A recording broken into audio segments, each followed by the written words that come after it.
بسم اللہ الرحمن الرحیم۔ مسلمان حکمران بھی کرسمس کے موقع پر نہ صرف عیسائیوں کو مبارکباد پیش کرتے ہیں، ان کے ایونٹس میں شریک ہوتے ہیں، ان کے ساتھ کیک کاٹتے ہیں، ہیپی کرسمس یہ صدائیں لگاتے ہیں۔ حالانکہ ایک مسلمان کے لیے ان کے اس مذہبی تہوار میں بالکل بھی شرکت کرنا جائز نہیں ہے۔ لن ترضى عنك اليہود ولا النصارى حتى تتبع ملتهم، ہرگز یہود و نصارہ تم سے راضی نہیں ہوں گے جب تک تم ان کے خواہشات کی اتباع نہ کر لو۔ یہ وہ طبقہ ہے کہ جنہوں نے عیسیٰ علیہ السلام کو اللہ کا بیٹا قرار دیا، جنہوں نے حضرت مریم کو اللہ قرار دیا، جو تثلیث کے قائل ہیں۔ اور حدیث قدسی میں اللہ فرماتے ہیں کہ ابن آدم میری تکذیب بھی کرتا ہے، مجھے گالی بھی دیتا ہے۔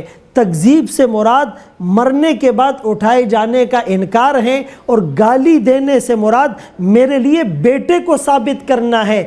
وَقَالُوا اتَّخَذَ الرَّحْمَنُ وَلَدًا لَقَدْ جِئْتُمْ شَيْئًا إِدًّا۔ سورہ مریم میں اللہ کریم فرماتے ہیں یہ اتنی بڑی بات ان کے منہ سے نکلی، تَكَادُ السَّمَاوَاتُ يَتَفَطَّرْنَ مِنْهُ، آسمان پھٹ پڑے، وَتَنشَقُّ الْأَرْضُ، زمین چیر جائے، وَتَخِرُّ الْجِبَالُ هَدًّا، اور پہاڑ ریزہ ریزہ ہو کر گر پڑے۔ سیفٹی پن نکالو، پوری کائنات کی تباہی ہو جائے گی، امن داؤ پر لگ جائے گا۔ اور یہ تو ان کے منہ سے نکل گیا۔ وما تخفی صدورہم اکبر، ان کے دلوں میں مسلمانوں کے لیے جو بغض اور کینہ ہے وہ اس سے زیادہ ہے۔ تو وہ اللہ کو گالی دے اور ہم انہیں مبارکباد پیش کریں۔ من تشبہ بقوم فہو منہم، جو جس قوم سے مشابہت اختیار کرے گا، from them he will be، وہ انہی میں سے شمار کیا جائے گا۔ رواداری کے نام پر کہ اسلام رواداری کا حکم دیتا ہے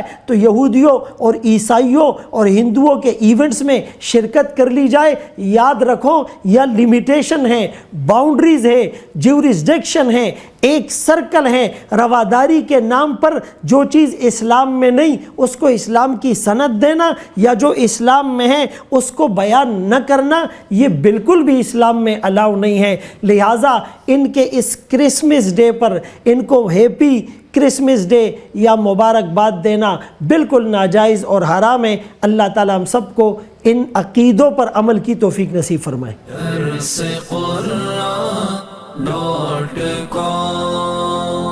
www.darsequran.com